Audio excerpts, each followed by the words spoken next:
Bem-vindo novamente à conversa com o Rodolfo Basílio. Antes de tudo, eu gostaria de agradecer você que está seguindo aqui o canal, que você que assiste o vídeo inteiro, você está tomando nota aí daquilo que importa, porque a gente aqui no canal, a gente só traz empresário que conhece de negócio, gente que vai trazer aqui para você dica, sugestão, para que você que quer ser empresário evite os erros mais comuns quando você começa e quer crescer o seu negócio. E hoje não tenho um convidado não, porque geralmente senta aqui nessa cadeira aqui um. Hoje eu tenho dois convidados, Diana Tomasi e Daniel Miguel. Os dois são sócios, marido e mulher, hein? A gente vai falar bastante disso aqui no Didi em UK. Antes de tudo, eu gostaria de agradecer que vocês dois, né, dessa vez, vocês aceitaram aqui o convite para participar no Conversa com o Rodolfo Basílio.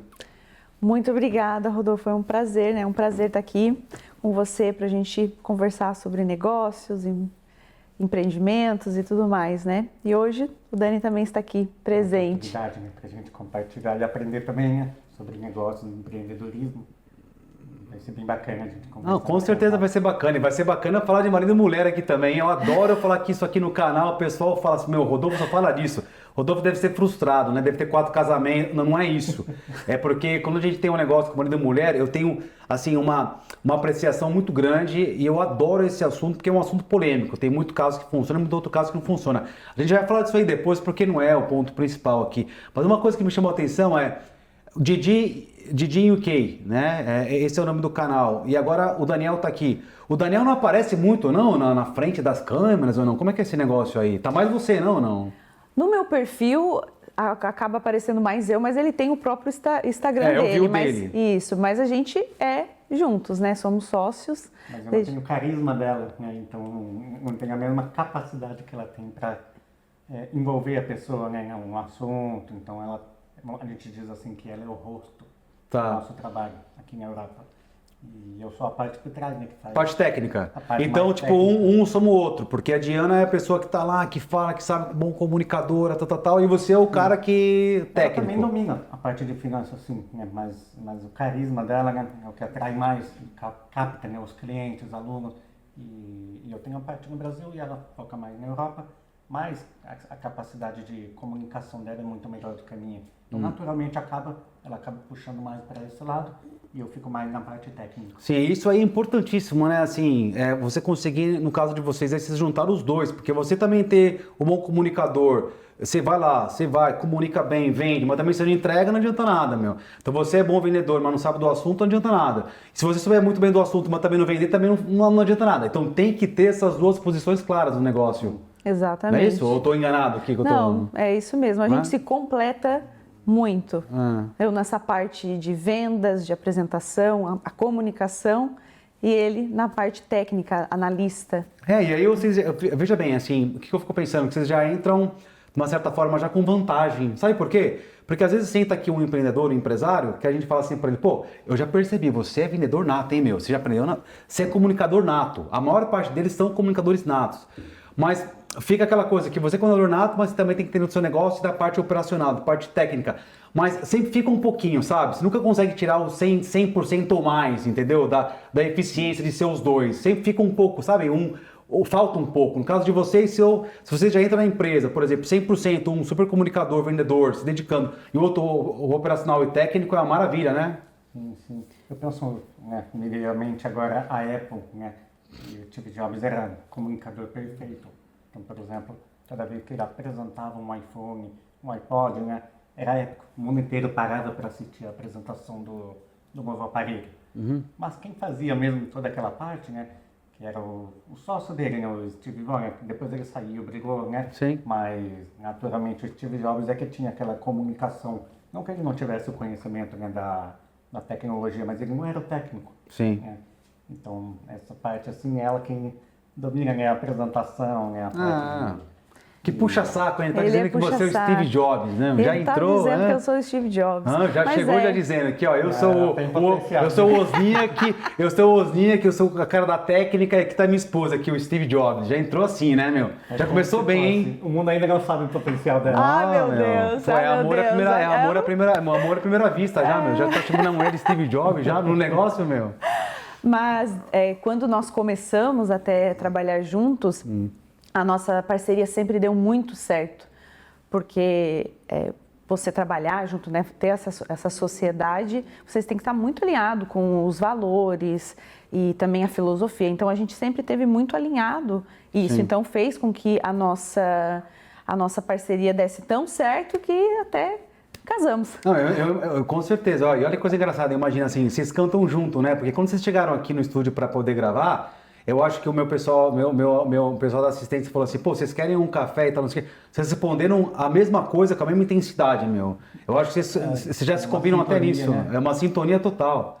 Agora, você, Diana, ou Didi, você prefere Didi ou não? Gosta de Didi? Pode me chamar de Didi. Mas você gosta de chamar de Didi? Gosto, bastante. Tá, então Didi, mas você foi mentorada dele, né? Ele foi seu mentor, é isso? Sim. Antes, né? na área de educação financeira e tal. E foi aí que vocês decidiram ter essa sociedade, que é o Didi UK. Não é isso ou não? Sim. Lá em 2021 eu conheci o Dani através de uma amiga que trabalhava com finanças. Eu trabalhava mais na parte de organização financeira, ensinar de fato essa parte educacional das finanças e investimentos aqui. Mas eu procurava e queria aprender mais sobre os investimentos. Tá. E aí foi quando eu encontrei o Dani em uma live e a minha amiga me falou. Eu perguntei, quem é esse cara? E a minha amiga falou, segue ele porque ele é o melhor analista do Brasil. Eu falei, então eu vou seguir esse homem. Conhece. Ele sabe ele sabe o que ele está falando. E aí você seguiu ele? E aí eu comecei a seguir ele, mandava várias perguntas na caixinha. E aí ele me atendeu, aí depois a gente conversou. Eu pedi para ele uma aula, ele me deu várias aulas individuais. E aí depois eu entrei para a mentoria dele lá no Brasil. E depois de passar esse tempo ali na mentoria, eu falei, eu tenho uma proposta para você. De casamento? Não.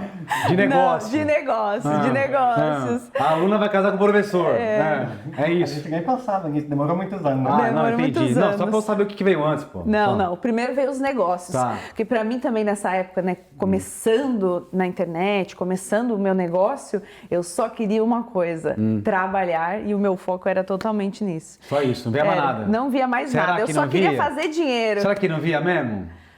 Não, pior que não. Não mesmo? Nada. Ah, porque tem gente que tem aquele momento lá de, sabe, eureka, pum, fica lá, né? Você já tem intenção, mas aí você vai deixando para poder amadurecer, para uma hora acontecer, ou não? Não, foi natural, porque como a gente trabalhava junto, e nós dois somos workaholics, né? Então nós somos focados, viciados em trabalho. Se deixar, a gente não faz mais nada. Só trabalho os dois? Trabalho. É mesmo? Então, naturalmente, a gente conversava muito um com o outro. Então, com o passar dos anos, né, a gente foi conhecendo mais a vida pessoal, mas no começo só falava sobre trabalho. Quer dizer, vocês começaram a ver que não é só trabalho importante, mas vocês começaram a ver que tem os mesmos valores, mesma coisa, mesma paciência. Match, né? Exatamente. E aí com esse match foi que passou do trabalho, foi isso? Foi bem depois. A gente se conheceu, na verdade, pessoalmente em 2023. Nós trabalhamos 3 anos, né? como sócios desde de Então, 2021. olha que coisa interessante, vocês são sócios que depois casaram. Exatamente. Porque geralmente é o inverso. As pessoas casam e depois viram um sócio. É verdade. Exatamente. Eu tô errado? Tô falando ou não? Tô, né? Isso aí. Não, mas geralmente é isso, né? Você casa e depois a pessoa está trabalhando em um negócio e o marido ou a esposa acaba entrando no mesmo negócio. Olha o que eu tô pensando aqui agora, meu. Eu tô tendo um insight aqui, super interessante. Será que não é tão por isso que talvez essa coisa de marido e mulher não funciona? Então, talvez uma forma de funcionar é que você tem que fazer negócio antes de casar, alguma coisa assim, tem que conhecer antes. Será que tem alguma coisa a ver ou não? Porque o marido e a mulher que eu conheci até agora, meu, em não negócio... deu certo. Não, meu. Ou num ou no outro. Uma hora um dos dois, não sei. Acabou que a gente depois descobriu, né, que a gente tinha muitos princípios em comum, né, mesmos ideais, mesmas ideias sobre a vida, né, sobre família, né, criar filhos e tal. Então acabou que depois a gente foi despertando, foi indo. Mas então eu tenho uma curiosidade aqui agora, né? O processo de decisão dos dois na empresa, com dois empresários, marido e mulher, o mesmo processo de decisão que você toma, por exemplo, qualquer tipo de matriz, ou qualquer tipo de forma que você utiliza aqui, é o mesmo que você toma em casa? Você toma em casa, não? Ou muda? Aqui a gente tem uma metodologia de decisão, em casa a gente tem outra. Tô curioso. A gente conversa muito, né, sobre tudo, sobre modelo de negócio, né, sobre as pessoas com quem a gente vai trabalhar, né, quando por exemplo, a gente foi chamar a primeira pessoa para trabalhar conosco, a gente conversou junto, e falamos, essa pessoa aqui vai ser muito boa. Eu dei a ideia e ela catou e deu muito certo. Né? Mas muito que, como a gente é na vida pessoal, como marido e mulher, a gente replica isso também para os nossos negócios. Então, a gente não toma nenhuma decisão afobados, a gente conversa, a gente analisa, senta juntos. Às vezes eu sou um pouco mais teimosa e quero fazer... Você é teimosa, então? Eu sou um pouquinho mais teimosa, mas aí ele é mais Mulher é sempre mais teimosa, né? Eu conheci poucos homens que são mais teimosos, sabia? Geralmente são. Mas aí a gente faz assim, né? Para não dar briga. Então a gente conversa, eu tento convencer ele, e aí tá dando atrito, ok, vamos parar. E depois a gente volta a conversar, não pensei melhor. E a gente é muito flexível. Isso eu acho que é muito importante para o casamento e a sociedade dar certo. Então a gente conversa muito e também não deixa isso interferir muito na nossa vida pessoal, né? Casos do trabalho, da empresa. Eu às vezes quero ficar trabalhando demais, aí ele já vai lá e diz, não, tá na hora já, não vai ficar aqui 12 horas trabalhando, né? Então a gente coloca um limite, você tá né? lá, ele chega com a pipoca, né? Ele, não, já tá na hora, deu. Ah, é assim? É porque ele não chega com a pipoca? Não, pô, ô Daniel, você tem que não dar, tem nem pipoca decente. Tem que chegar com a pipoca, com o negocinho, tal, o cheiro do... toda regrada. Pô, tem que chegar lá, tem que chegar com o chazinho e a pipoca lá, meu. Não, mas ele traz um cafezinho. Didi, meu. Ele faz. Eu tô lá trabalhando, traz uma... Normalmente a gente combina, no máximo 8 horas da noite. Passou 8 horas da noite. A gente não pega mais celular. Tem que ser assim, porque eu acabei de fazer um vídeo agora. Quando vocês chegaram, vocês viram os últimos 5, né? Que era teoria ou prática. Meu, tem que juntar os dois, meu. Porque tem muita gente por aí, ainda mais hoje em dia que coisa de social media, influencer, content writer, sei lá o quê. Meu, os caras ensinam uma coisa e são outra, meu. Os caras falam, faz isso e não faz. É sempre assim, né? É muito mais importante ser prático, ir lá e fazer e, né, e assumir do que ficar naquela coisa da teoria, não? Sim. E uma coisa também, né? Porque nós somos sócios, casados e trabalhamos de casa. Ou seja, 24 horas mais juntos. Mais difícil do que isso é impossível. Agora, eu tenho uma curiosidade aqui, porque vocês vendem, para quem não sabe, Didi UK é uma escola, né? É uma empresa de educação que ensina as pessoas a investir, o que fazer ou não, ensina também as pessoas o que são os produtos financeiros, o que é ações, o que é tudo, né? Engloba tudo, uma empresa de educação. Mas uma coisa que chama a atenção é, muitos casais, eles não gostam de falar de dinheiro, eles não gostam de tomar decisão junto com dinheiro, construir patrimônio junto, tem esse tabu aí que todo mundo já sabe, não é eu que estou falando, o mercado diz... Isso também é uma coisa interessante, talvez, para vocês também ou não? Sim, sim. Porque vocês conversam de dinheiro, né, ou não? Sim, exato. O tabu financeiro ele é muito grande. As pesquisas mostram que é um tabu mais complicado de lidar do que religião, política. Né? Então as pessoas evitam falar sobre isso. E a gente aborda isso diretamente, sem vergonha. Sim, né? Sim. O pessoal gosta de brigar. Ao invés do pessoal pegar o tema, o conteúdo da educação financeira entre marido e mulher, família aí, que sentar e conversar, não é só marido e mulher também, herdeiro, sentar e conversar, meu, não, o pessoal parece que fica quieto e fica ali, né, se remoendo e espera a hora de brigar ou não? E quanto mais você fica quieto sobre um tema, quanto mais necessário é aquele tema, mais ele fica envolto em mistérios. Não pode, porque para você aprender, para você poder praticar aquilo, você tem que botar para fora. Então, é o que a gente fala, né? O assunto financeiro é um tabu e uma estatística interessante. A maior causa de divórcios no mundo é problemas financeiros. Sempre é dinheiro. Sim, todo mundo aí esquece a aliança, esquece que subiu, que teve arroz, meu. É a grana, não é? O problema do divórcio, né? Se não me engano, acho que é 80% dos casos de divórcio é tudo por causa de problema financeiro, discussão financeira. A maior causa do divórcio são problemas financeiros. Então a gente traz esse assunto à tona. Vocês trazem bastante, não? Muito. A gente, na verdade, até no nosso namoro, nós já falávamos sobre isso. E né, como que vai ser a nossa questão financeira? Então, a gente sempre teve também uma mentalidade muito parecida, de que o casamento é algo que une. Então, é unir forças. Então, o que é meu é dele, e o que é dele é meu. Então, a gente... Às vezes alguém chega para nós e fala assim, o meu marido está perdendo muito dinheiro com aposta esportiva.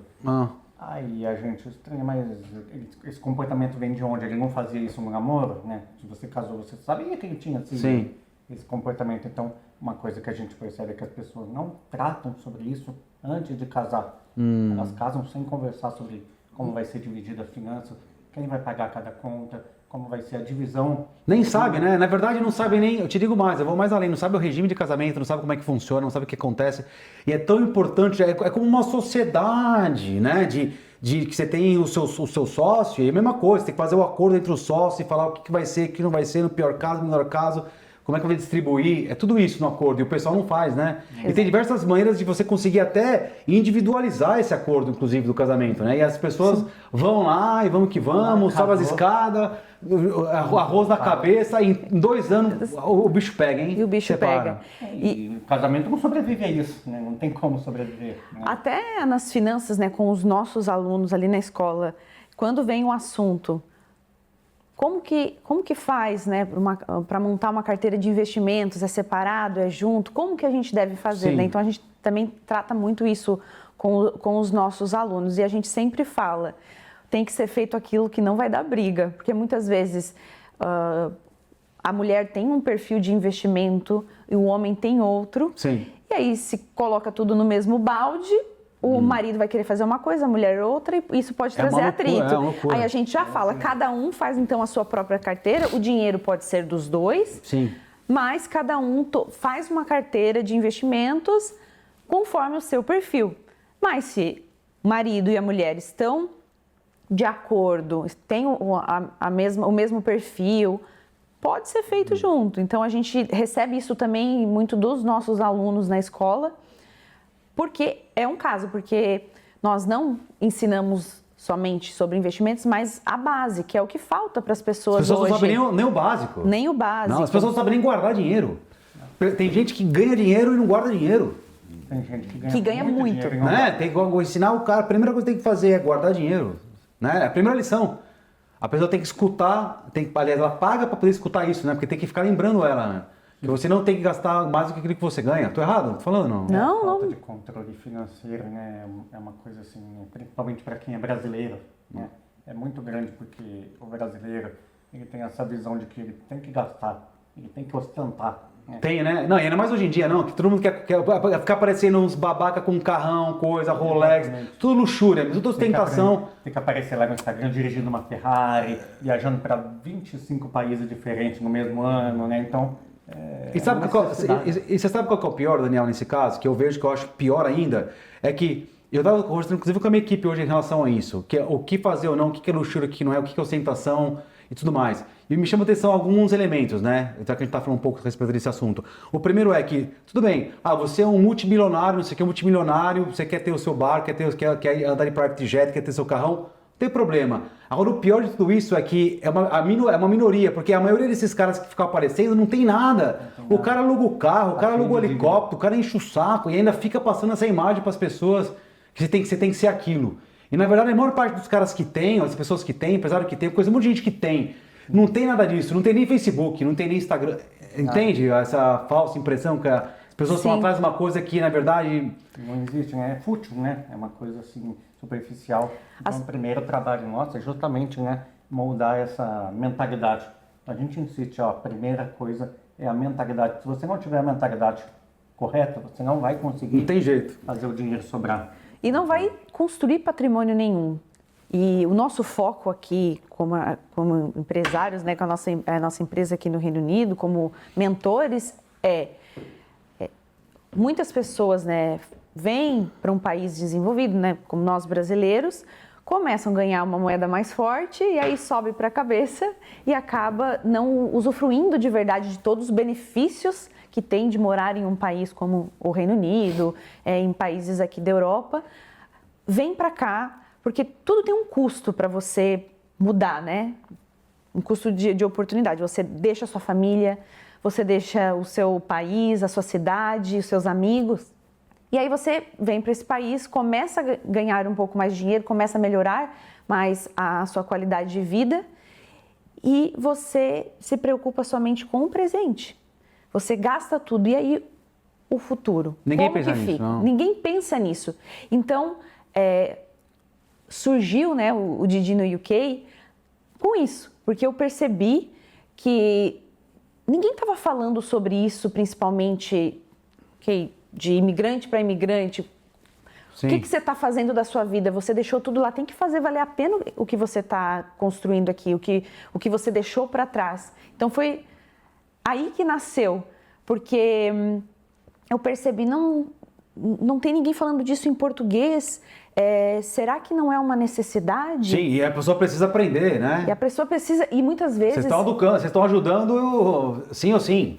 Exatamente. E muitas vezes, quando o assunto é dinheiro, você vai aprender em uma outra língua, pode te trazer insegurança. Será que aquilo que eu entendi... Às vezes você fala inglês fluente, você lê aquilo e você... Será que é realmente isso? Ou tem um outro entendimento?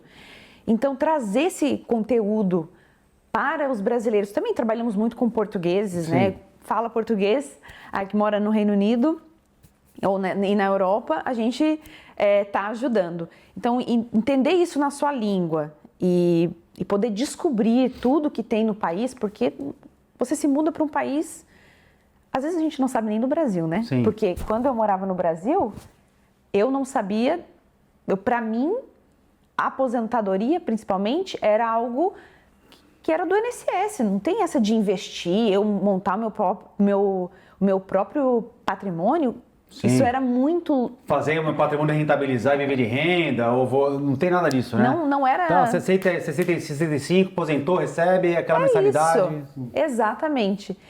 E aí você vem para um novo país. Como que funciona onde você mora? Sim. E é tudo diferente. Completamente diferente. E os seus direitos são diferentes também, né? Quando você tem que trabalhar para poder para receber o mínimo, você pode pegar a sua pensão e levar para outro país, e alguma coisa pode, não pode, como pode uma confusão, e entender isso também. Exatamente. É muito diferente, tem várias particularidades que são próprias daqui, né? E nessa parte, ela domina completamente. E as pessoas, mesmo as pessoas nativas aqui, muitas vezes não sabem. Sim. Então, vamos definir um pouco tecnicamente. Eu aqui no canal gosto de falar um pouco sobre vários assuntos. Eu geralmente sempre dou um 360, assim. Eu gosto, tem vários temas e conceitos que eu gosto sempre de explorar. E a gente vai explorar cada um deles aqui, né, conforme a gente vai conversando.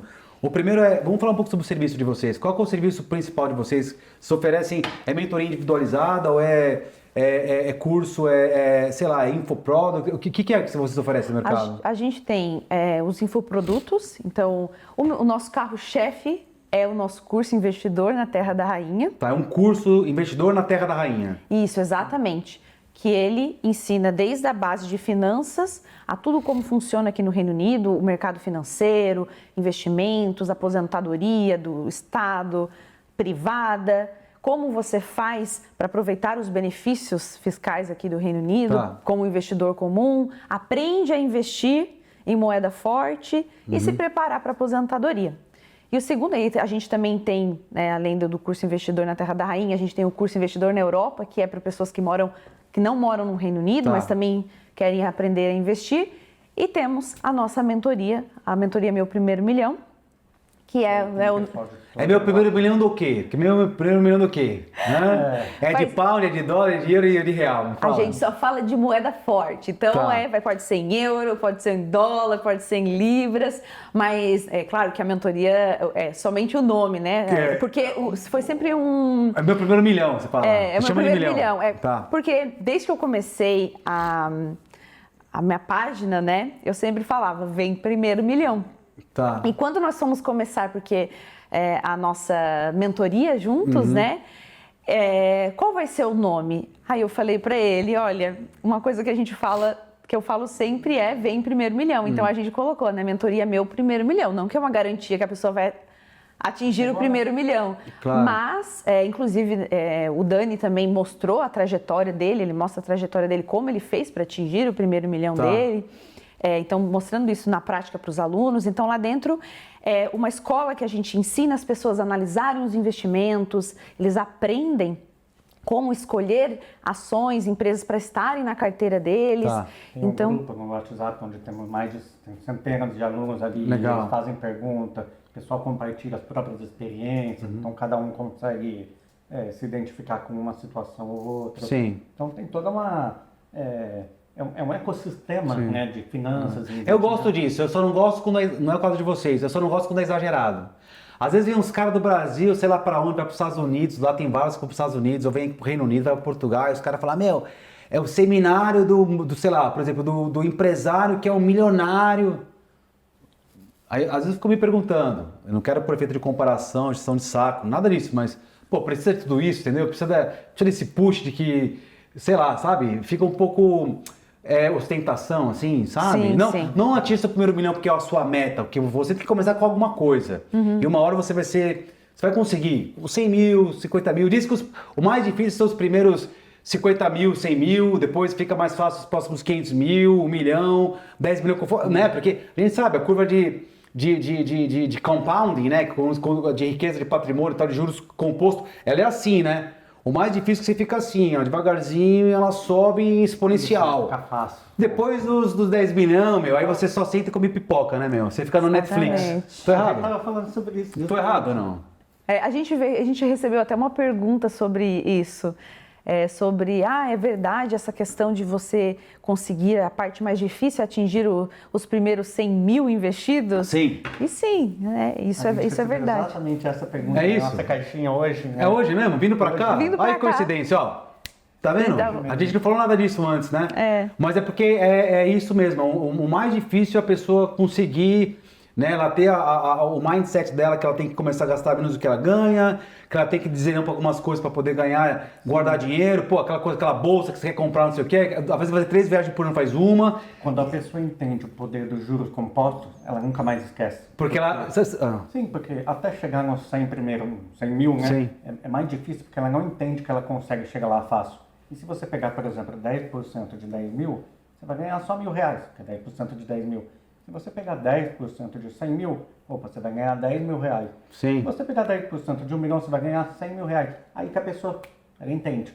Caramba, então, quanto mais dinheiro eu tenho, mais fácil de ganhar dinheiro. Então, dinheiro gera dinheiro. É. E essa é a lei número 1, né? Claro. Do dinheiro. Dinheiro gera dinheiro. Com certeza. E uma das coisas que me chama a atenção e que é uma coisa meio recente, essa história agora de, gente, todo mundo aqui sabe que eu não sou nem financial advisor, não falo de coisa de investimento, não tenho nada, mas eu gosto, só dando a minha opinião do que eu vejo, que eu acho, né? Eu tô aqui para poder dar a minha opinião, né?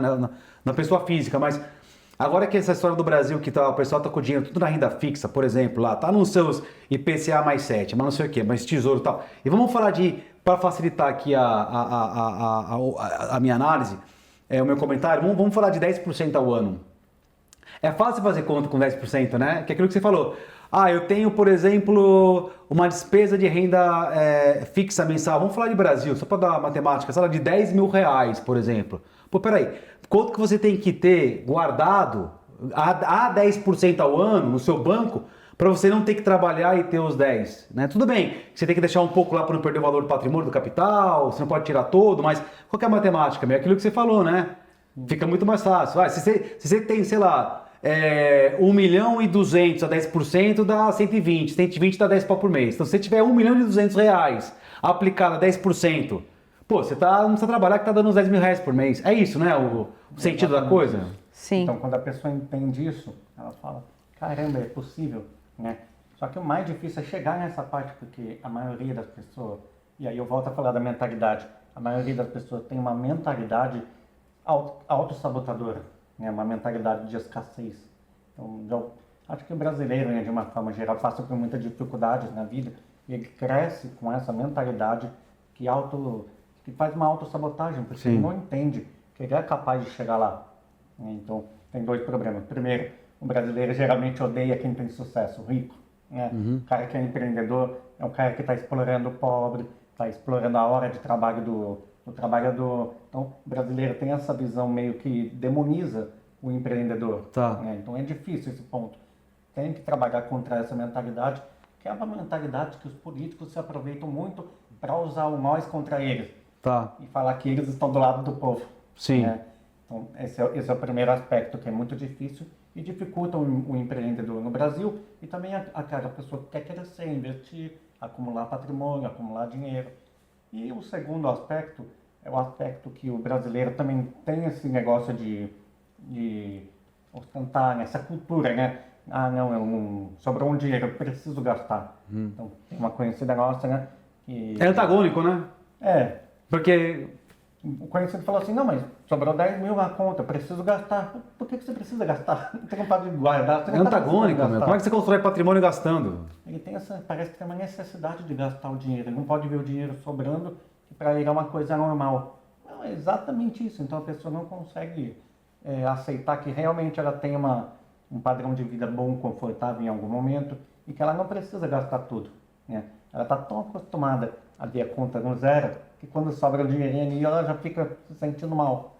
Então tem esse... E depois quando vamos chamar de clientes, né? Os alunos, na verdade, de vocês, eles passam por essa aula para poder aprender, tem todos os módulos lá de, sei lá, de finanças, o básico, de patrimônio, de quais produtos que você poderia talvez investir, que você poderia tentar, os riscos de cada um, tudo isso.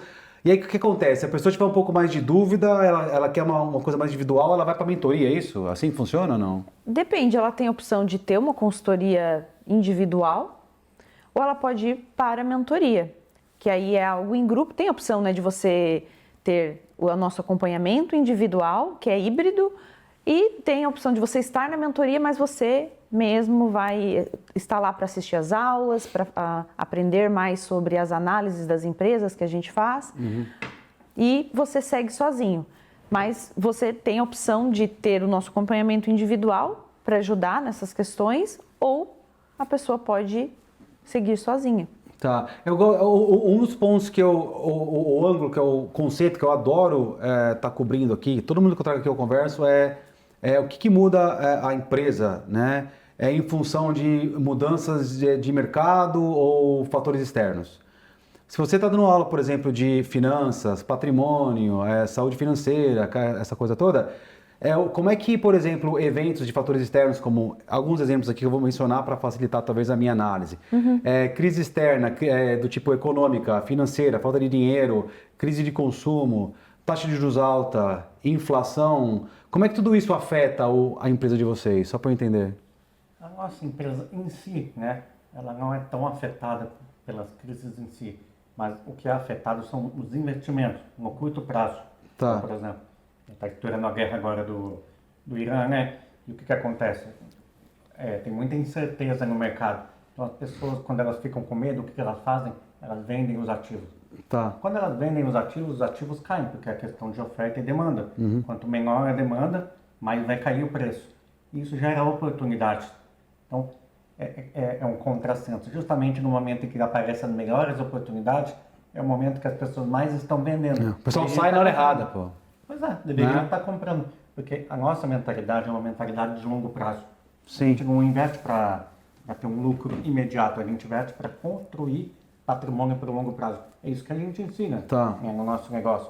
Então, é exatamente nas crises que a gente ganha mais dinheiro. Então vocês ensinam que talvez um dos fundamentos, um dos princípios que vocês ensinam é que o enriquecimento ele é a longo prazo, construção de patrimônio, não é betting, não é ganhar, comprar, vender ações, daily trading, tudo isso é especulação. Não. Isso a gente inclusive fala muito lá e não recomenda. E uma das coisas que a gente se preocupa muito é deixar os nossos alunos prontos para essas fases, né, dos ciclos econômicos de baixa.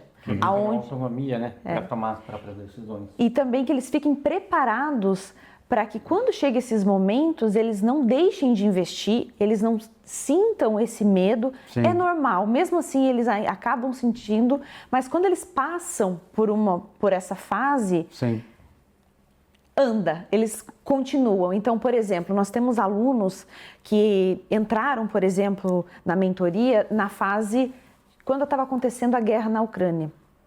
Aquela fase mais crítica, que a Bolsa de Valores caiu, todo mundo ficou muito desesperado, estava começando a investir, então isso afeta realmente psicologicamente, as pessoas ficam emocionalmente, né, com medo, vou ter que tirar meu dinheiro do banco, não posso mais investir, o que vai acontecer? Então isso traz, né, mais insegurança para as pessoas.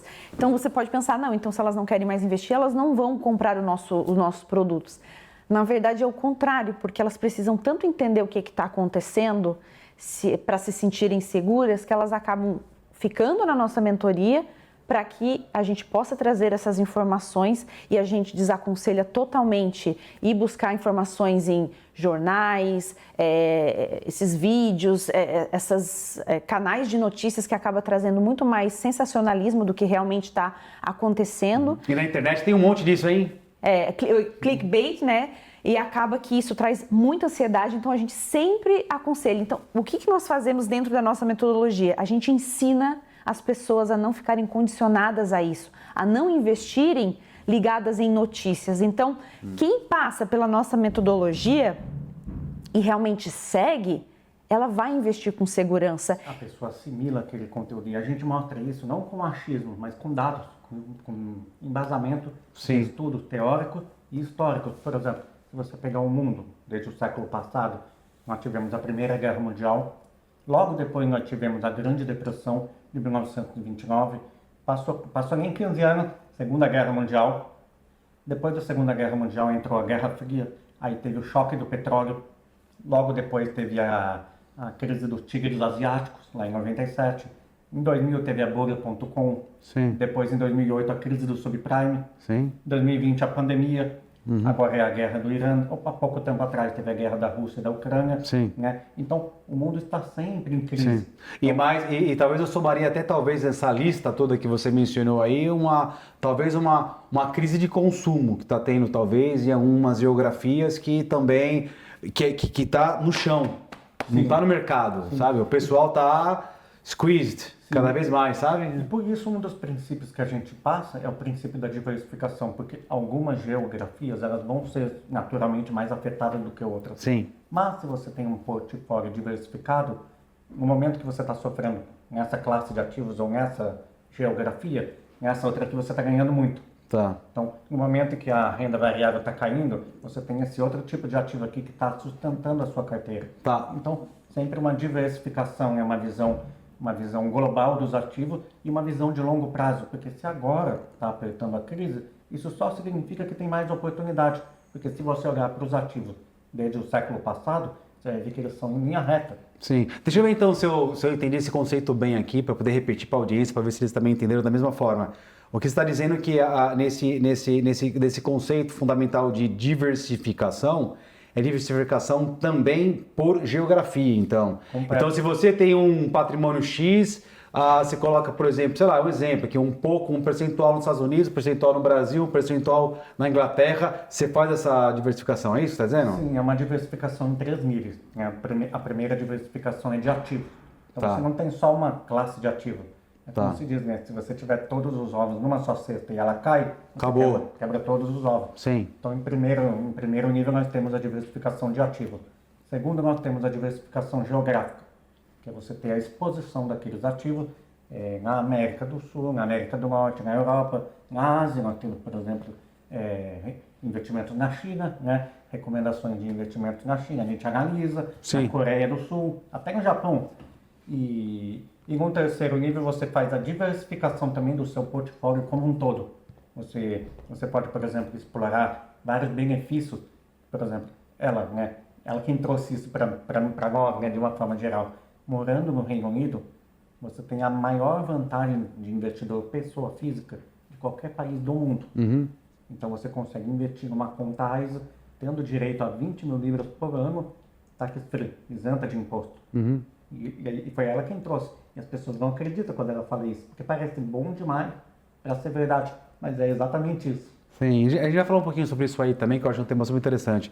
Mas aí eu tenho uma super curiosidade aqui, nesse ponto aqui, é interessante, que é, quando a gente, por exemplo, tenta educar as pessoas, né, as pessoas diversificarem geograficamente, o que acontece quando a pessoa não tem um patrimônio, sei lá, suficiente para poder diversificar, ou qualquer tamanho diversifica a estratégia? Vamos supor, a mesma estratégia que eu posso usar para 1 milhão de pounds, eu posso usar para 100 mil, eu posso usar para 10, só para eu conseguir entender isso aí, ou não? Ou isso aí só talvez um tamanho maior, só para eu entender? Naturalmente muda, né, de acordo com o tamanho do patrimônio. A gente não vai gerir da mesma forma um patrimônio de 10 mil reais um patrimônio de 1 milhão de libras. Sim, né? Mas como é que a gente quebra isso aí? Porque isso é uma curiosidade que eu sempre tive, né? Eu não trabalho com isso, não conheço isso, mas eu olho, analiso, estudo e às vezes a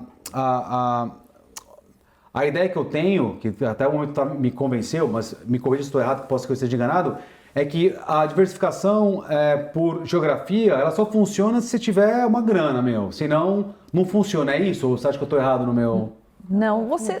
Assim, é que o nosso processo, né, de investimento que a gente ensina é um processo gradual. Tá. Porque investir não é uma coisa que você faz uma só vez e depois para. Tá. É como alimentação, né? Você não come coisa saudável só uma vez na semana. Você tenta comer pelo menos 5, 6 vezes na semana coisa saudável. Então, o investimento a gente transforma ele num hábito para as pessoas. Você vai investir todos os meses. Tá. Todos os meses você tira uma parte da sua receita, idealmente 10%, mas cada um tem a sua realidade, né? Uns conseguem mais, outros menos. Você investe isso e cada mês, no final do ano, você vai juntando um bolo.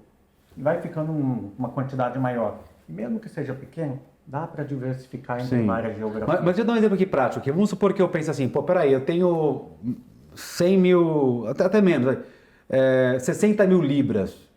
Aí eu falo, pô, quero diversificar por geografia.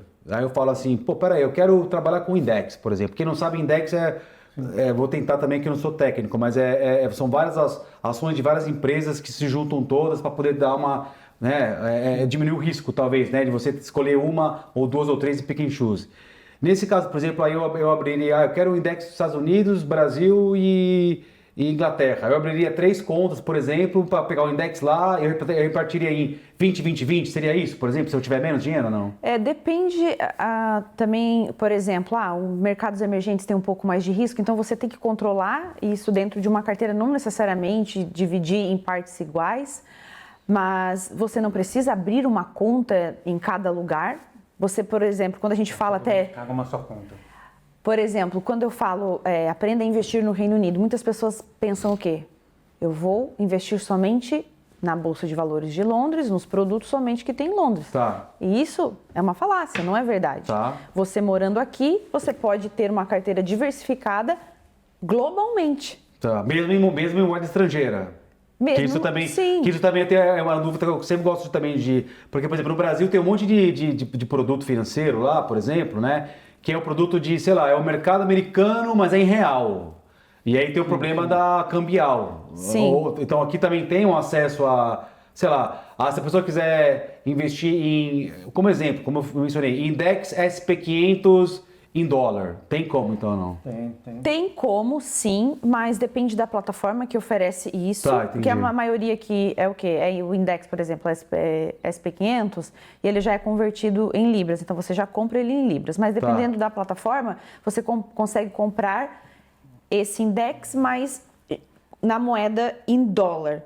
Mas tem uma questão que é muito específica também, é que quem é residente europeu não consegue comprar ETFs que são listados na Bolsa Americana. Você precisa comprar ETFs que replicam esses índices que seguem as regras europeias. Então, pode ser que você vá, muitas vezes, não conseguir comprar diretamente em dólar, e nem aquele que muitas vezes as pessoas, né, principalmente quem está no Brasil ou que se muda para cá, vai pesquisar no YouTube, como eu vou investir na Bolsa Americana? Aí aparece o ETF X, só que aquele ETF você não consegue comprar como residente fiscal no Reino Unido, por exemplo, por causa dessas regras. Você tem que comprar o ETF que segue as regras europeias.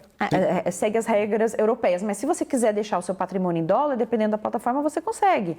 Quer deixar em euro, você consegue. Porque entende? Você consegue investir a partir de qualquer lugar, mas o que vai mudar é que, por exemplo, se a pessoa está investindo a partir do Brasil, vai ser diferente se ela estiver investindo a partir daqui do Reino Unido. E a gente tem cliente também dos Estados Unidos, né? Tem cliente de várias partes do mundo. E para cada um a gente vai montar uma estratégia diferente, de acordo com o país onde ele mora, ou seja, de onde ele investe. Sim. Porque, por exemplo, quem mora aqui vai ter benefícios fiscais melhores do que quem mora no Brasil, por exemplo.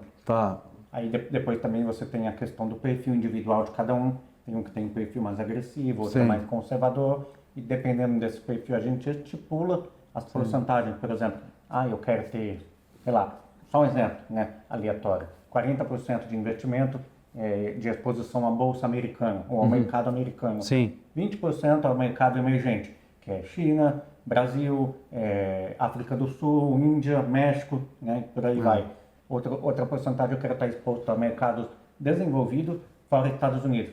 Aí entra a Alemanha, entra Japão, entra Reino Unido e outros. E aí vocês dão a mentoria e a sugestão, né? Essa que é a ideia, não é? Primeira pessoa passa pelo nosso... Caráter de sugestão, né? Sim, sim. Ensinando, montando, essa que é a ideia. Nós ensinamos... Que é uma educação, vocês são uma empresa de educação. Exatamente. Né? Exatamente. Tem uma prateleira, né, de produto que geralmente é por nível, né? Então a pessoa que entra quando ela está muito crua, muito básica, a gente geralmente passa ela pelo ITR, que é o investidor na Terra da Rainha, que eu sei que agora é o rei, já não é mais a rainha, mas como o nome pegou muito bem, né, continua sendo o ITR, investidor na Terra da Rainha. E nesse ela vai aprender todos os princípios básicos. É um curso muito completo, mas muito completo mesmo. No Brasil seria o Mapa do Milhão, né, que é o caminho para você chegar ao milhão, que é o básico do básico, para a pessoa que não sabe nada, não sabe nada. Ela termina esse curso, ela está pronta para participar da mentoria. Tá. E, por exemplo, se ela não estiver nem no Reino Unido nem no Brasil, se ela está na Europa, na Polônia, na Alemanha, enfim, ela faz o IEU, que é o investidor da Europa. Tá. É um outro produto. É um outro produto. Então a Mas que é gente tem parte dessa para... base. Vocês têm vários produtos para depende da necessidade. Eles são a base. Todos eles dão a base. Eu comentei um pouquinho sobre essa situação da diversificação por geografia, porque é uma impressão que eu tenho, que pode ser que ela esteja incorreta, talvez, mas que eu tenho, é que às vezes eu penso assim, pô, peraí, mas se eu for diversificar por geografia, é melhor que eu tenha na moeda da geografia que eu vou diversificar e que o dinheiro esteja lá. Porque aí é a blindagem total da proteção, você entende? Da diversificação da geografia. Se eu estou no Brasil lá e eu estou investindo no mercado, nas bolsas de ação dos Estados Unidos, né, ou alguma coisa que siga, mas está em real. Pô, mas se o real desvaloriza, né, e se acontece, por exemplo, com um banco e quebra, o dinheiro não está lá no final, lá nos Estados Unidos. Por isso que a gente Faz sentido isso também, não faz? A proteção total é você mandar o dinheiro para o lugar, né? Não necessariamente você precisa mandar o dinheiro para o lugar, porque, por exemplo, em alguns países você não consegue simplesmente abrir uma conta e investir lá. Tá. Mas o que é importante é você investir através de uma moeda forte, que protege o seu patrimônio, principalmente em dólar. Então, dólar, euro, libra, mas, por exemplo, o mercado brasileiro é um mercado ótimo de investimentos, mas também tem as questões tributárias que tem que ser analisada e colocada no prato também, né? O risco. É um risco grande. Mas o Brasil é mais complicado para isso, não é? Porque se você quiser abrir uma conta de investimento, um exemplo, sei lá, nos Estados Unidos, é muito mais fácil, é muito mais tranquilo, muito menos red tape, muito menos burocrático do que o Reino Unido e do que o Brasil, né? O Brasil é o último, né? Ou tô enganado? O Brasil não gosta de pessoas não residentes. Isso é claro. Não quer que o pessoal enriqueça. Então, por exemplo, uma pessoa que vem para o Reino Unido e quer abrir uma conta só de investimento lá, não sendo residente, agora os bancos estão facilitando mais. Está mudando, você acha, um pouco essa história? Agora tá. Mas era, assim, no início, quando começou até esse boom do pessoal ser ligado, a questão de saída definitiva, que muita gente sai do país, nem imagina. Não, ninguém faz. Ninguém faz. Mas agora o bicho está pegando, né? O pessoal está se conscientizando que isso é importante, principalmente... Eu acho que o bicho, você está falando que o bicho está pegando, eu acho que o bicho está começando a pegar, eu acho. Exatamente. As pessoas estão se conscientizando. Então, vendo que da forma como está, principalmente, né, no Brasil agora nesse momento, né, que os impostos estão querendo pegar imposto de tudo quanto é canto, é importante pensar nessa questão tributária também quando você decide investir. E você pode, inclusive, investir em ativos que são brasileiros em moeda forte. Tem várias empresas, inclusive, que são brasileiras que você pode comprar em dólar. E isso você protege o seu patrimônio. Você está... de uma forma investindo... Você está investido em dólar, embora você esteja investindo no Brasil, o seu dinheiro está em dólar. Porque a gente explica muito essa questão da moeda forte, né? Nunca é baseado em achismo. Tudo que a gente traz para as pessoas é baseado em dados, estudos empíricos, na história. Então, por exemplo, daqui a 20 anos, qual moeda vai estar mais forte? O real ou o dólar? Com certeza o dólar. O poder de uma moeda ele vai funcionar, vai variar em função de 3 coisas, né? Em função, primeiro, do poder bélico daquele país. As pessoas ignoram isso. Qual que é o maior poder bélico do mundo? Estados Unidos. Segunda coisa, a estabilidade política. Se o país tem uma política muito instável, significa que ele não tem muita segurança jurídica, segurança tributária. Então, as pessoas tendem a tirar o dinheiro de lá. Consequentemente, a moeda desvaloriza, porque é tudo questão de oferta e demanda. Se tem gente vendendo dólar, o dólar desvaloriza. Se tem gente comprando, ele valoriza. Então, se o país oferece estabilidade jurídica e política, ele vai ter uma tendência a que as pessoas comprem mais dólar. Então, poder bélico, estabilidade jurídica e terceira, força do mercado de capitais. Qual que é o mercado de capital mais forte do mundo? Estados Unidos. Então, consequentemente, o dólar sempre vai ser a moeda mais forte do mundo, sempre. Isso aí é um dos princípios que vocês também ensinam lá, não, né? Moeda forte, tem que ter dólar, é isso aí. Sim. O dólar sempre vai valorizar mais do que a libra, mais do que o franco suíço, mais do que o euro, mais do que qualquer moeda. Vamos falar um pouco agora sobre a questão tech, plataforma e tudo mais. Os cursos que vocês vendem, vocês fazem via vídeo e usam alguma tecnologia, ou é Zoom? Como é que é essa questão da... A gente tem uma... Como entregar isso aí, essa aula pro... Nós temos uma plataforma, que nessa plataforma a pessoa também tem um aplicativo, que ela consegue assistir as aulas tudo pelo aplicativo. Então temos a inteligência artificial para ajudar em resumos, mas assim, por exemplo, uma das coisas que a gente já conversou que não queremos ter no nosso curso é o nosso suporte de dúvidas pela IA. A gente quer realmente estar ali respondendo, porque a IA também erra, né? Então a gente tem o nosso suporte que nós e também mais a nossa equipe, né, que nos ajuda a responder as perguntas das pessoas diretamente. Isso que também é uma grande diferença. A gente tem um grande retorno dos alunos falando muito bem do nosso suporte, das respostas, porque a gente está ali. Porque assim, se é para eu deixar a pessoa ver somente um vídeo e eu não dar esse suporte, ela vai no Google e ela procura, certo? Ou ela vai no próprio ChatGPT lá. Exatamente. Mas isso não vai trazer uma resposta para ela mais personalizada e também direcionada. Sim, Quantas vezes certeza. as pessoas às vezes colocam uma coisa no ChatGPT, ele responde, aí você vai lá e se você não entende do assunto, você aceita aquilo como verdade. E aí, depois, se você entende, você vai ver, não, pera, isso aqui tá errado. Eu acho que é até pior do que isso às vezes, porque eu acho que as pessoas no final ainda, Didi, elas estão preguiçosas, porque elas preferem aceitar a resposta do ChatGPT do que perguntar, será que tá certo isso? Já pensou nisso? Que loucura? Como as pessoas não sabem usar a ferramenta IA para estudar, porque ela pode ser muito benéfica, mas se você não souber perguntar e aprofundar, você pode ter respostas erradas, isso acontece muito. Então, nós temos sim a nossa plataforma, que é a nossa escola, que se chama Escola Investidor na Europa, e ali dentro vai ter todos os nossos cursos, as nossas mentorias. Que a pessoa vai lá e é usuário e senha, entra lá, vê os seus vídeos, ali ele tem um chat para perguntar. Tem um chat para perguntar, alguns têm até o nosso WhatsApp, nosso mais perto, né, para tirar dúvidas no WhatsApp mesmo, mas a gente tem essa plataforma onde a pessoa pode assistir a aula onde ela quiser. Temos as aulas ao vivo também. Então, você faz tipo lives e ao vivo? Isso, por exemplo... Tem que ter ao vivo também, se você já tem uns pacotinhos já, tudo pré-montado? Tem que ter ao vivo. Interagem conosco, perguntam ao vivo, né? Bem que a gente consegue realmente explicar tudo que elas perguntam. Vale a pena fazer as coisas ao vivo, né? Vale, né? Vale. Por exemplo, tem questões... Por exemplo, essas questões aqui, né, de aposentadoria, a base é gravada. Mas todos os meses a gente tem encontros ao vivo. Para que... conversa com o pessoal. Então... Para criar conexão com os alunos, é importante. É importante isso, não é? Exatamente. A gente estava dando uma aula ao vivo e uma aluna comentou pra gente, esse é o único grupo onde eu me senti... abraçada, envolvida. Ela estava querendo carinho, né?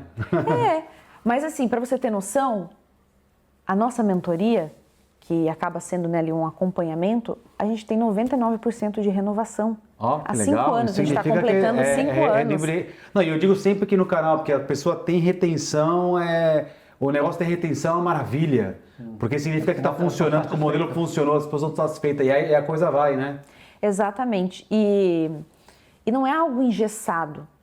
A gente está sempre procurando inovar, buscar entender o que eles procuram, o que eles estão precisando para poder solucionar esses problemas. Então, o que vocês querem saber na próxima aula? Qual empresa vocês querem analisar? Qual assunto vocês estão interessados? Sim. Aí eles botam, trazem para a gente conversa. Então, a gente vai lá, elabora, monta e leva para eles aqui. E as pessoas gostam de ser educadas, né? Eu venho um movimento contra, eu como indivíduo, né?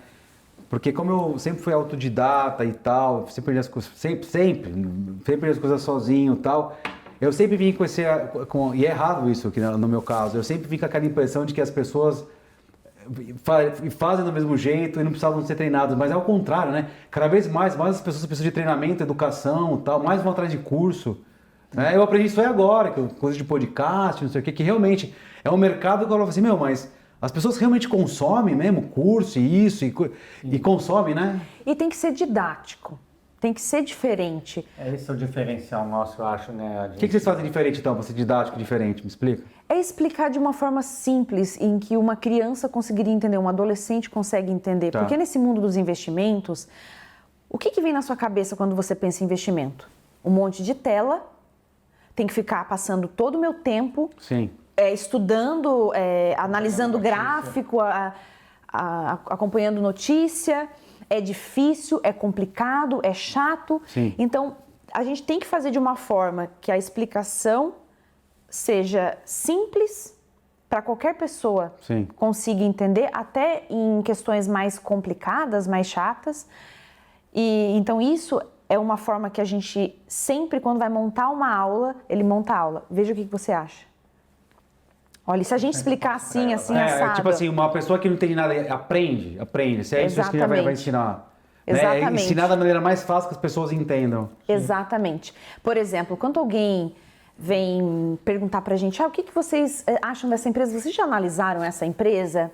Aí nós sempre estimulamos eles, o que te chamou a atenção? O que essa empresa faz? Porque não é só entregar o peixe pronto. Não é só dar a resposta pronta, a gente quer que eles aprendam a pensar sobre o olhar de um investidor. Né? O que te chamou a atenção? O que te chamou a atenção? E aí a gente sempre fala para eles, se você não conseguir explicar isso, o que essa empresa faz em 3 minutos, você deixa essa empresa de lado e já passa, porque é muito complicado. Não dá para saber, né? Não é isso? Tem um pessoal que é sei lá, super experiente nessa área de investimento e tal. Alguns falam assim que você tem que talvez mexer com aquilo que você conhece, que você entende. Né?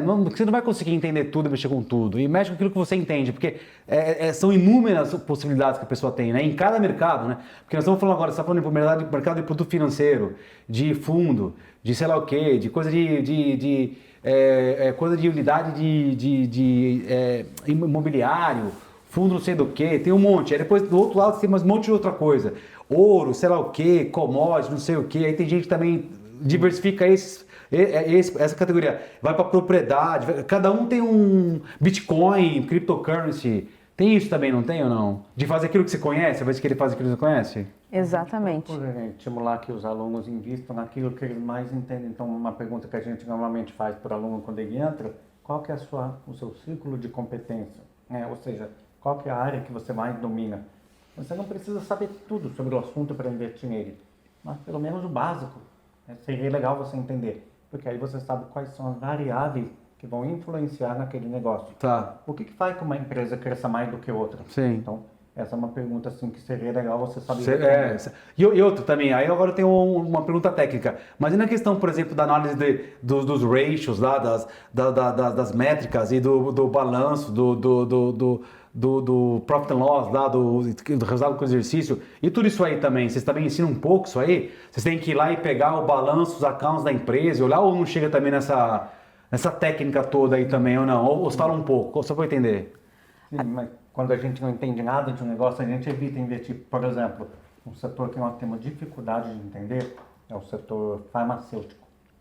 Porque tem tantas variáveis que envolvem o negócio farmacêutico que é muito difícil de entender. E uma outra coisa, o fluxo de caixa de uma empresa do setor farmacêutico é muito diferente dos outros setores.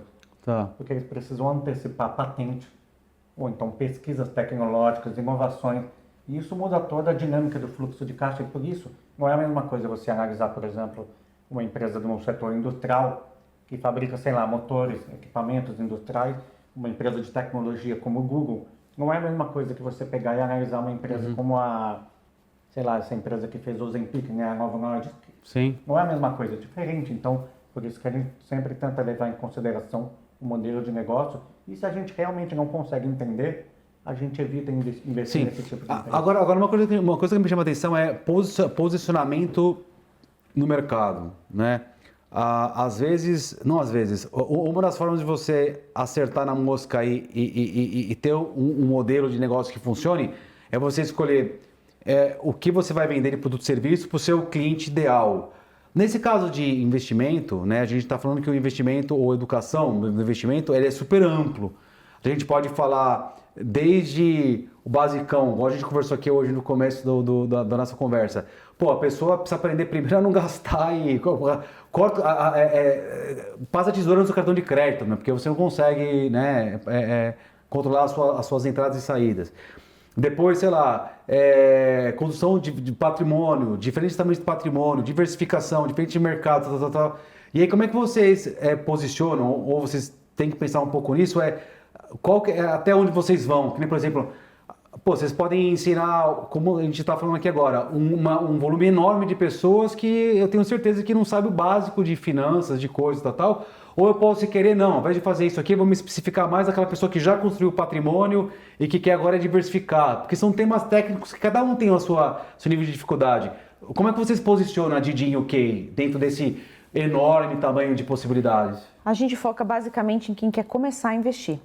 Tá. Quem é iniciante mesmo. Tá. A gente tem pessoas que já estão num próximo nível? Sim. Principalmente, né, quem acaba tendo mais um patrimônio maior e já investe, a gente acaba até atendendo mais em consultoria individual, um atendimento mais individualizado. Mas o nosso foco principal é trazer mais pessoas para esse mundo. Sim. Fazer com que as pessoas entendam mais sobre isso, sobre economia, sobre finanças, investimentos. É para quem está começando. Exatamente. Né? A gente falava que é o Investing aqui, tinha uns livros que falavam Investing for Dummies, uma coisa assim. É então, isso aí, assim, né? Essa ideia, né? Iniciantes e pessoas que acham que também investem, né? Porque muita gente chega assim, eu já invisto, já tenho o básico sobre investimentos. Quanto que você tem de reserva de emergência? Não, todo o meu dinheiro que eu tenho é esse aqui. Tá em bolsa, então, né? você não sabe... Pronto, você já quebrou aqui a primeira parte. Comprei um Rolex de 100 pau, que falaram para mim que era um investimento, é isso. Exatamente. Que agora eu tô falando que tá na onda. Porque né? Não tá mal, um dia de vou comprar Rolex. Exatamente. Cada um esses caras, hein, meu? Comprar Rolex, cara. Gasta até meu. Vende tudo para conseguir, se endivida para conseguir comprar uma coisa dessa. Isso aí não é uma loucura? Isso é uma loucura, É uma loucura. E não tô vendendo essa história aí? Por exemplo, muita gente, né, com essa questão de Bitcoin... de criptomoedas, ouro, que estava tudo, né, nesses últimos dias em bastante movimentação. Aí vem a pessoa assim, devo investir em Bitcoin? A pessoa não tem uma reserva de emergência, não tem nada investido em ações, que no longo prazo as ações são um dos ativos mais seguros do mundo. Não tem e quer colocar dinheiro em algo que é uma completa especulação. Sim. Então, as pessoas não entendem, muita gente acha que entende sobre finanças. De uma hora para outra, né? A maior parte das vezes elas ficam pobres. Né? Exatamente. Então, elas acabam não tendo essa base. Você ter 4, 5 ações na sua carteira não te faz um investidor. Te faz uma pessoa que simplesmente abriu uma plataforma, pegou dicas na internet e colocou. Nós já tivemos uma aluna que parece que não assistiu às aulas que a gente deu, abriu uma conta, viu no Reddit um pessoal falando de uma empresa, ela colocou 20 mil libras. Quando ela chegou pra gente, já estava com 70% de queda. E a empresa, porque assim, não é olhar o gráfico, é você olhar. Quando você perguntou, né, vocês ensinam a analisar essa parte financeira da empresa? Sim, porque essa é a análise de fato que a gente tem que fazer numa empresa para poder investir. Você, quando queria investir em algumas empresas para se tornar sócio, você precisa saber quais são as finanças, aquilo vai te dar retorno. Sim. E tem que ser coisa sólida, né? Exatamente. Teve um influencer que ele tentou manipular o mercado de umas ações, manipular, se não me engano, numa grande empresa que tinha uma posição grande, um monte de pequenininho, um monte de formiguinha que ele tentou convencer para poder e arrebentou o negócio. Não, né? tem até um... Não, tem essas loucuras? Tem um documentário sobre essa... GameStop, né? A GameStop. Que tentaram, né? Mais não, uma vez fazer isso, conseguiram, né? Isso, Mas estourou tudo. Todo mundo perdeu no final, né? Exatamente. Aconteceu, né? É recente, tem 3 anos, se eu não me engano. Porque o Bitcoin é 100% isso, né? Quando começou essa história do Bitcoin, eu sou do mercado da fintech há muitos anos. Tive um banco digital, vendi em 2022. Quem acompanha meu canal sabe que é meu histórico. Então eu conheço tudo de cripto desde quando começou menininho lá, que ninguém... E de diversos criptos também, né? Desde mineração até tudo mais. Eu tô desde o princípio. E eu ainda tinha um pouquinho de esperança. Né? O que é ter esperança, na minha opinião, tá? A esperança de falar assim, pô, meu, mas é especulação? Até que ponto a especulação é utilidade, né? É ter, talvez, a cripto, eu vou falar agora só de Bitcoin, ter uma utilização melhor. E aí quando eu comecei a ver lá no começo da Bitcoin, que começou a usar, tal, o pessoal passando cartão com Bitcoin, cartão Bitcoin, ATM com Bitcoin, eu falei, cara, porra, será que isso aí não pega? O pessoal vai começar a realmente usar isso aí como meio de pagamento, né? Means of payment, né? O pessoal falava. Porque se fosse isso, ia ser super legal, porque aí sim ia ser espetacular a coisa. Mas isso não pegou, né? O pessoal não quis aceitar, subia e descia, tal. E aí quando isso começou, quando eu realizei, pelo menos eu, né, que o Bitcoin realmente não ia conseguir ser usado como means of payments, até porque depois veio o USD Coin, né, veio as moedas mais estáveis, tal. Até lá eu falei, cara, é um mercado 100% de especulação, porque não pegou, né? Não é isso? Porque a empresa, por exemplo, fazer comprações, né? Depende que as pessoas aceitem aquilo como meio de pagamento. Todo mundo Isso, começa a usar. não, aí virou outro dólar, ou vira outro GBP, ou vira outro euro, sim ou não? Mas não foi nada disso, né? Quer dizer, extrapolar, né? Começou os meme coins. Né? Exato, e é 100%, né? É 100%, né? Especulação, né? Sim, totalmente. E não é que uma pessoa não possa ter... eu acredito que isso possa acontecer, mas a proporção que você coloca disso, porque é um risco. Se amanhã todo mundo começa a acreditar, não, eu não acredito mais no Bitcoin, todo mundo vende, ela vai, deixa de existir. A gente mostra como você cria um portfólio, como você monta um portfólio de investimento. E a montagem de um portfólio de investimentos envolve várias classes de ativos e várias etapas. Então, o primeiro passo é um fundo de emergência, a reserva de emergência, que é um colchão financeiro. Se acontecer alguma coisa, se amanhã você precisa fazer uma cirurgia, se o seu carro bate, você precisa trocar uma peça dele, se a sua casa tem algum problema e você precisa gastar, você precisa ter um colchão financeiro. Então, isso é a reserva de emergência. É o básico. Claro. Todo mundo deveria ter, no mínimo, um proporcional equivalente a 6 meses os custos fixos mensais. São essenciais. São 6 meses ou é um ano? Eu gosto de um ano. Mas 6 meses dá, né? É isso? Se a pessoa tem mais estabilidade, pode ser 6 meses. Tá. Agora, se nós, empreendedores, a gente é muito instável, a gente não sabe quanto a gente vai ganhar no próximo mês. Sim. Então, para nós, 12 meses seria ideal. Tá. Mas varia, né? Depende. 6 no mínimo, vai. Você tem que ter 6 meses. Exatamente. Até puxando aqui um pouquinho desse assunto que você falou ali de empreendedores, muitas pessoas que chegam para nós também são empreendedores. Tá. E isso é uma coisa que muitos empreendedores pecam. Misturam, principalmente quem é self-employed, não tem a empresa de fato, misturam as finanças pessoais com as da empresa. Isso é o principal erro do empreendedor. Quem começa faz sempre essa bagunça. Desde o primeiro momento que eu comecei com a minha empresa, eu sempre tratei ela como algo separado de mim. A minha empresa está aqui e eu, indivíduo, estou aqui. Né? Exatamente. Até 2 contas bancárias separadas. Exatamente. E é o que sobra aqui da sua atividade como self-employed, ou você transfere para a tua conta pessoa física.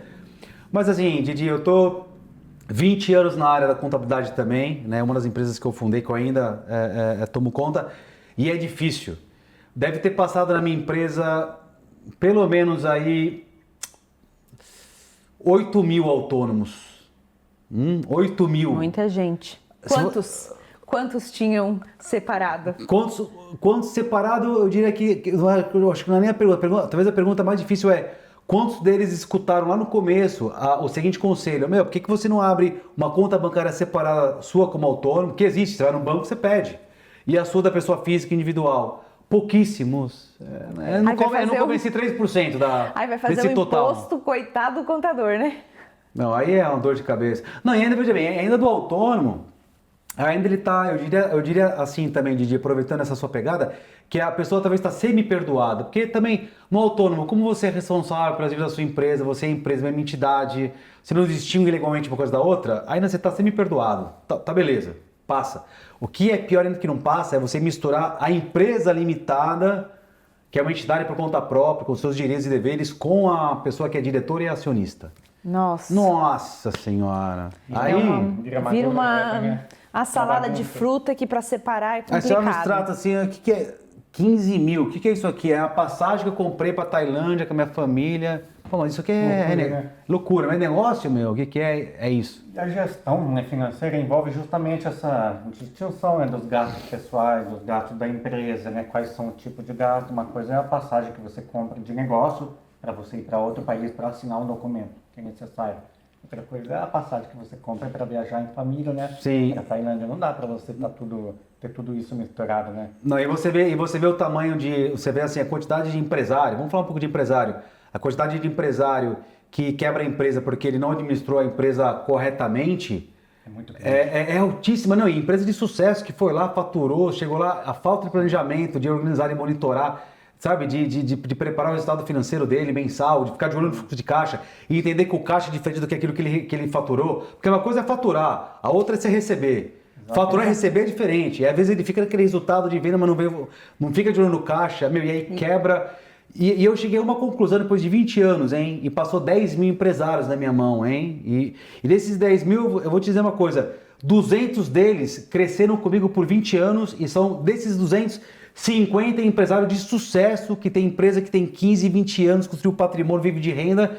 E eu vou te dizer uma coisa super interessante. A quantidade que passou de empresário na minha mão, vamos falar de 10 mil. Dos 10 mil, vamos dizer que 200 treinos de sucesso, ficou 50, que é o empresário que deu certo. Que durou 20 anos. Que durou 20 anos e deu super certo. É a diferença que a pessoa consegue fazer as coisas da maneira correta, ela consegue controlar o dinheiro da maneira correta. E olha isso aqui. O perfil do empreendedor, do diretor, diz tudo a ver com a empresa. Porque imagina, um exemplo aqui, se a pessoa vai querer empreender, ela é empresária, ela não toma conta das contas dela de casa, ela não consegue, ela gasta mais do que ela ganha, tem tudo isso.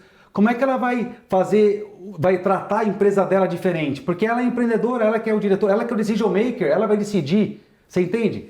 E aí uma coisa importante, um dos perfis que eu vejo do empreendedor, do empresário, todos eles que sentam aqui, que a gente de sucesso, a gente está fazendo toda coisa correto, está seguindo a receita, a mágica é essa para mim do sucesso.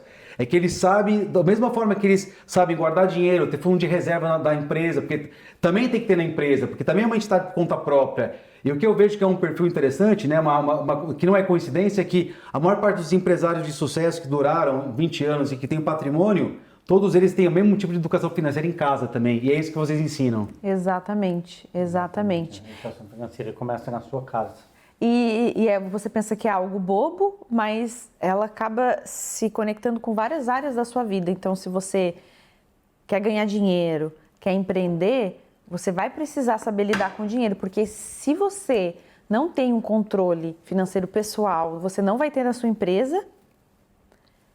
E se você não tiver um controle na sua empresa, você não consegue expandir, você não consegue crescer. São pouquíssimos casos. E sabe que outro dia, olha que coisa maluca, meu. Eu sou amigo do Gustavo Mofatti, que trabalha num banco grande aqui. Há muitos anos, né? E outro dia eu tava num parque com a minha bebê, assim, passeando no parque, eu tava pensando, a respeito disso, acredita? Eu falei assim, mas peraí, mas na hora que o banco vai dar um empréstimo para pessoa jurídica, ele olha a física. Ele tem essa...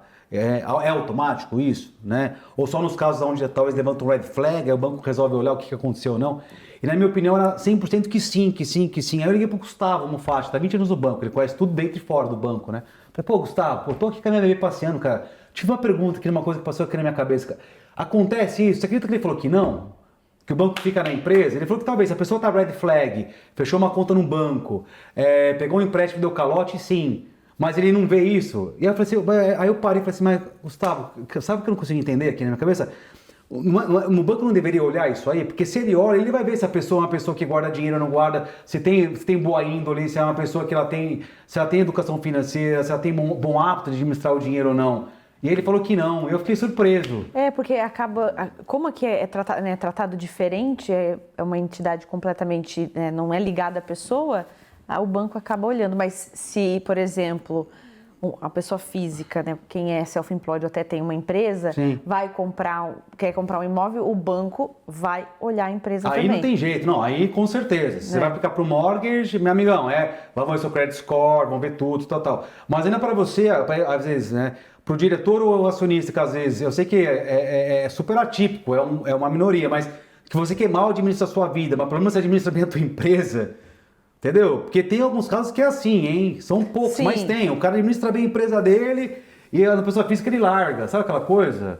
Ou tem outra pessoa da família que pega o dinheiro e gasta. Tem aquela coisa toda também, né? Tem. Então, o cara, sei lá, o marido é direitinho, a mulher gastou e vice-versa. A esposa é direitinho e o marido gasta. E tem conta conjunta. Tem essas coisas também, que também pode acontecer, né? Mas uma das coisas que eu acho interessante é que antes de você virar empresário, se você não tem um hábito, educação financeira, que vai lá na Didinho UK lá para ter uma aula primeiro de como é que você vai, administrar seu dinheiro, melhorar, o que você tem que fazer para você ter saúde financeira. É importante isso, né? Sim. Com certeza. Até porque a empresa às vezes é cíclica, ela passa por períodos muito bons, que o faturamento, né, a receita entra, e tem períodos que não vão ser tão bons assim. Então, no momento bom, você precisa preparar para quando vier a crise. E na crise você precisa administrar, né? Que é o mais difícil, né? Isso eu falo para todo mundo. Você tem uma empresa, ela faz assim, ó, a empresa ela cresce assim, e o ciclo de crescimento é início de sobrevivência, fase de crescimento, fase de maturidade, aí ou renova ou cai. Exatamente. Que nem vocês estão em fase de crescimento, hein? Vocês estão surfando Sim. aí a subida, Na né? fase de expansão, né? De Né? crescimento, eu acho, né? Sim. Qual que é o maior desafio que vocês tiveram na fase de crescimento? A gente chegou numa parte, né, porque assim, o nosso trabalho ele é divulgado através da internet, né, principalmente do Instagram. E o algoritmo do Instagram, ele muda. Então, como a gente começou ali na pandemia, né, 2020, 2021, o algoritmo estimulava muito o nosso conteúdo para as Sim. pessoas. Hoje já não é da mesma forma. Então, um dos desafios é justamente adaptar o nosso conteúdo de modo que possa chegar ao maior número de pessoas. Sim, tem que estar. Isso é um monte de empresário tem essa dificuldade, né? Esse é um dos desafios. Eu tenho uma empresa de marketing para tomar conta disso, porque eu quero me concentrar naquilo que eu faço bem, que é ir lá, dar consultoria, entregar e tudo mais. E eu sei que eu não vou conseguir dar conta disso aí, sabe? Aquela coisa de. Não tem como eu ser self-made, e ainda mais com AI, com inovação, porque antes demorava mais para mudar, eu acho, sabe? Agora todo dia muda coisa nova. Você não acha disso ou não? Se você não sabe fazer algo, você contrata alguém que sabe fazer melhor com você. E Sempre, você né? foca naquilo que sabe fazer. O que eu mais vejo é gente que você fala, às vezes fala assim, você senta com o empresário, mas como é de marketing, por exemplo? Mas como é que é o marketing da tua empresa? Lá eu não faço nada, não tenho uma empresa de marketing, uma conta no meu marketing, que eu acho que é prejuízo, eu acho que é desperdício. Mas o que você faz? Não, eu fiz um cursinho lá no Google, lá de pay-per-click, fiz esse cursinho com aquele carinha lá, eu me viro, tal. E nessa hora, sério mesmo, eu vejo um empresário que já passou por diversas situações e fala assim, não vai, né? Esse empresário não vai, porque ele não consegue nem saber a diferença, entendeu? Entre aquilo que ele realmente tem que fazer e aquilo que não tem que fazer. Né? Ele não tem que estar com todos os chapéus, né? Mas um dos desafios, assim, principalmente para mim, que cuido mais dessa parte administrativa da empresa, Sim. estratégias, foi a gente estava expandindo muito e eu não queria largar o osso de todos os espaços da empresa, do financeiro, do estratégico, do atendimento. Você é centralizadora, né? Vou fazer tudo. E eu faço Então- melhor às vezes, né? Às vezes você fala, eu faço melhor, né? Bem isso. E aí foi eu acho que esse foi a principal dificuldade de conseguir delegar. Essa foi. O Dani é muito mais tranquilo do que eu com as questões assim para lidar. Eu já sou muito Eu não consigo dar conta de tudo, né? E eu já sou, não, eu quero fazer isso, e aí, às vezes ele tem que. A gente tem uma pessoa para te ajudar com isso. Pede para essa pessoa, e você tem mais tempo para fazer isso. Então, nesse momento de expansão, quando eu comecei era só eu, sozinha, eu fazia tudo. Eu fazia os posts, eu fazia as edições, eu fazia tudo sozinha. Quando o Vinícius ficava doente, você ia lá e levava como que é lá, Lemon Sip pra ele, não? Porque na verdade, assim, a gente começou a namorar em 2024. Então, a gente não conseguiu morar, a gente nunca morou no mesmo país por Eu tenho uma muito curiosidade tempo. aqui. A primeira vez que vocês sentaram no restaurante, quem que pagou a conta, hein? Vocês cacharam ou não? Como que é? Eu. Sempre ele. Você pagou, né? Eu tenho essa visão Você pagou, né? conservadora, né? O homem quem paga as contas de casa. Não tem também, jeito. Né? É. Do restaurante. Ela trabalha, se ela quiser parar de trabalhar, paga. Ela paga. Não tem que mudar um pouco essa história também, não pagar conta ou não? Não, deixa como é que, assim. ó, vamos lá, vai, vamos fechar aqui esse episódio desse podcast falando só em relação a isso. Se você senta na mesa, marido e mulher, aliás, marido e mulher é diferente, mas se você não é marido e mulher, se é namorado e tal, quem é que paga a conta? O que você acha, e eu gostaria de saber a opinião de A vocês. gente pensa igual, né, amor? A gente é sempre o homem quem paga a conta, né? Independente de quanto cada um ganha, se você ganha mais, se a mulher ganha mais que o homem, como é que faz também? Aí adapta ou não? Sempre o homem quem Aí ele paga vai a conta. correr atrás e é um motivo para ele correr atrás e ganhar Tá, mais. e se é um caso que a mulher que ganha e o marido tá em casa tomando conta do filho, é aquele caso diferente que eu te falei lá, sabe? Que é o marido que reclama, que dá o escândalo, e a mulher é aquela que trabalha, que é empresária, e senta na mesa, quem paga a conta? O Porque- homem paga a conta, né? Ainda paga a conta? É sempre como que você classificaria? Tá aqui o Mas- tá aqui, mas tá, esse vocês têm que chegar num cenário- acordo aí, porque vocês são dois mentores de negócio, marido e mulher. Não, peraí. Ele tá falando que eu falei, ó, a mulher tem o dinheiro, a mulher é empresária, quer que seja, executivo, quer que seja, ela tem o dinheiro, ele não tem dinheiro. Como é que ele vai pagar a conta? Quero que vocês resolvam esse estudo de caso pra mim aqui. Se eles são casados, o dinheiro é do casal. Então a gente vai pagar a conta com o Tá, e nosso se eles, dinheiro. não, eu disse se eles não forem Mas casados. mas você falou pra mim que a mulher tá trabalhando e ele que tá em casa cuidando dos filhos. Desculpa, é verdade. É verdade, você tem razão. Didi tá certa. Não, me corrigiu aqui, tá certo, ela conseguiu. Eu tô errado. Eu assumo quando eu tô errado. Chama o VAR, E- né? Não, chama o VAR, não, eu aprendi.